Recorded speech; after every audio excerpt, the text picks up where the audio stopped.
We'd like to welcome today Kristina Hetherington, who's an award-winning editor, whose work includes Le Weekend, Parade's End, Birdsong and Mo. So welcome, Hello. Kristina. Thank you. How are you? I'm good. Good. Yes. So let's start from the top, as we always do. So how did you work your way into film? I made my way to London and I had one contact who was a vision mixer. And I hassled her and went along with her. And I just hated it. And I thought, I can't do this. I'm going to have a nervous breakdown if I try and do this. And she said, oh, my ex-husband's an editor. Why don't you go and visit him? So I did. And as soon as I walked into the edit suite, and in them days it was all film cans and film, I just fell in love with it. And he liked imparting information, and I was really interested. Yeah. And so I just spent time with him until he eventually took me on as a trainee. Wow. I think I wore him down. So I didn't go to film school or do any film courses. I just worked my way up from then onwards. How would you best describe for like a novice like me, what your role actually is on film and TV? Well, I'm the first audience, so the director expects me to look at the rushes as an audience and to see the things an audience will see, because it's when you're shooting something on set, it's very different from when you're responding to something when you've got nothing around you. You know, if there's a shot missing, which is very rare, you know, I will say, look, you know, I know you haven't shot that for a reason, because, you know, but I think it might be worth just trying to pick that up just for us to use. You know, we might not use it later down the line. Then I will start assembling it, and I'll assemble it as scripted. Because that's where we can always go back to the assembly. And then when the director comes in, we sit and we look at it, and it very rarely works. An assembly very rarely works. It's too long. I always think it's a bit like an overgrown garden. You know, you can see there's something in there, and you can see there's beautiful flowers over there, there's this, that, the other. Yeah. But it needs us to get in there and just shape it. And so we get in there and we shape it, and we riff ideas off each other, and then further down the process, the producers come in and they will say where they think things are working, when they're not working. So again, that'll inspire us. What do you find most challenging about editing, i.e. time management, direction, or direction from the director? The most frustrating thing and agonising thing from my point of view is if I cannot understand what the director wants, which also relates back to your question earlier about what do I want from a director. I want, you know, I want some clarity, and if I can't work with them, because I really want to work with director, that's my job, and if I can't get inside their heads and work out what's going on, and I can see that look of disappointment on their faces whenever they look at something I've done, that's for me, it's heartbreaking. I want us to work together as a team. Is there a specific order in layering a sequence? So, i.e. picture, sounds, VFX, like, how does that work? Initially for an assembly, I just work with the what they've shot on set. You know, so I'll have a clip which will be picture and sound together in sync. And so I will do an assembly of, you know, in that scene, if it was just us two, it would maybe be 2 shots and 2 singles, and I will just work with the production sound. But after I've done that, I will go back at it and I'll think, right, where would we be? You know, what would be the noises to sort of place us?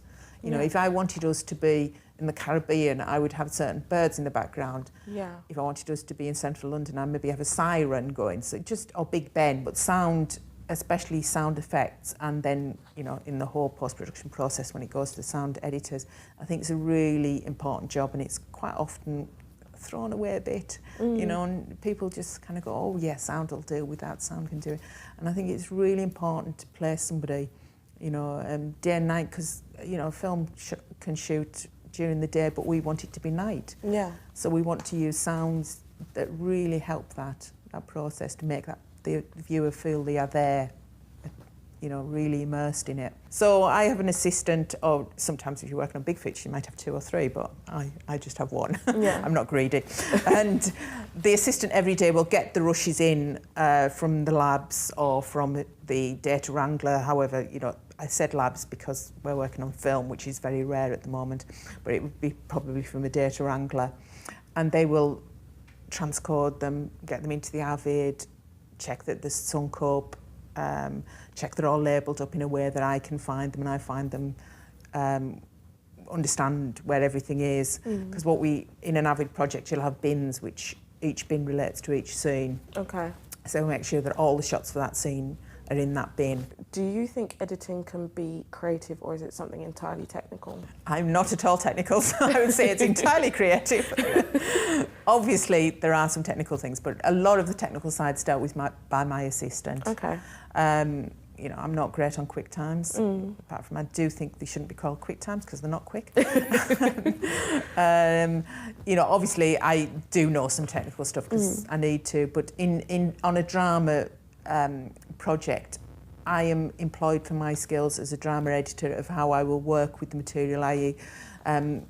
pace the story, do the emotional arc of the story, work with the performances, and that's all creative. Would you say the editing industry is quite a heavily male-dominated section of the industry? I personally don't think it is, but I have had conversations with people where they've said, oh, I've never met a female editor. And actually we were just talking earlier about how in early Hollywood days, an editor was a woman. It was a female job. And I can see why that would be, because I just think, well, great. No. Women are great. Yeah, exactly. We're just, you know, I think females are more sensitive to emotions. I think that it's, you know, a female do make good editors. I'm not saying men do not make good editors at all, because I know a lot of good male editors. So I have to say that I found it very, you know, even. Do you think someone without a degree has a shot at being an editor? Gosh, yeah. You know, we on this, I started a job today. We need a trainee. We got some CVs through from Skillset. I'm not quite sure how it works through Skillset. I have to, you know, when the trainee starts, I'll ask her.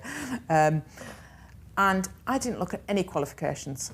I look at their experience, because I want to know they can work in Avid, because you know that we need somebody that actually has got basic knowledge. And then it's meeting them. It's who we feel comfortable with. So I said to the assistant, you've got to work most closely with them. Yeah. You meet them, feel who you get on the best with. You know, because you can get a feeling if somebody's a bright person, you know, intelligent person, you get a feeling within 10 minutes and you think, well, you might not know how to do that.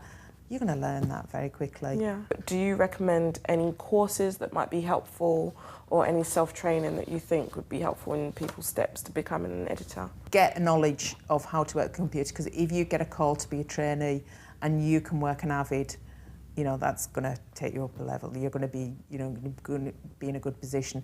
Any knowledge you can get of any film knowledge of, you know, transcoding, you know, any technical stuff, that's going to be a bonus as well initially.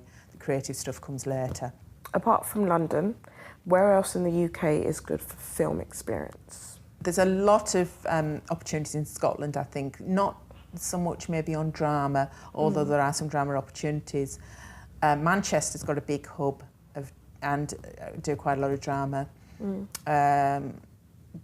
Cardiff, because of Doctor Who, they do quite a lot of drama down there, and I think there's a studio in Swansea doing some. So there's these regional outposts, and Bristol do a bit. You know, it is the big metropolises, but I think that's changing more and more, because the FTP things down the line, people can edit in, you know, in the Outer Hebrides and get them, you know, the material, but to get your experience, you probably are going to have to go to a city of some sort. What advice would you give to a young person looking to begin their career as an editor? Well, I would say try and get your foot in the door as a trainee, and or if you can get a job straight as an assistant, you know, even better. Just because then you get to see how the process works. Then you get to see, and if you get on well with the editor, you get to really get in touch with what's happening. Because to me, I'm a team with my assistant. It's not them doing one job and me doing another. I want them to help me. I will ask them to lay up sound effects. You know, if they're more experienced, I will be asking them to assemble things. I always say, you know, if you want to assemble something, we'll both assemble it and let's have a look at what we both do. Yeah. You know, because I know that's where you learn. That's where you soak it up. The next stage is when you want to be the editor. Now, there's many different ways to do that. You know, my way was to cut lots of short films because I felt comfortable, because I wanted to learn that. that trade that way, but some people start assembling on TV programs. If you're working on a TV series as an assistant, they might say, well, you start assembling. Then they might say the following year, you do an episode of this. You might be lucky, your editor might drop dead and you might take over. God. There's different ways of doing it. Or you might, I don't know, just happen to randomly meet somebody who wants to do a film who thinks they can get on with you and you're going to be great. And they turn out to be the next Tarantino or something. Yeah, exactly.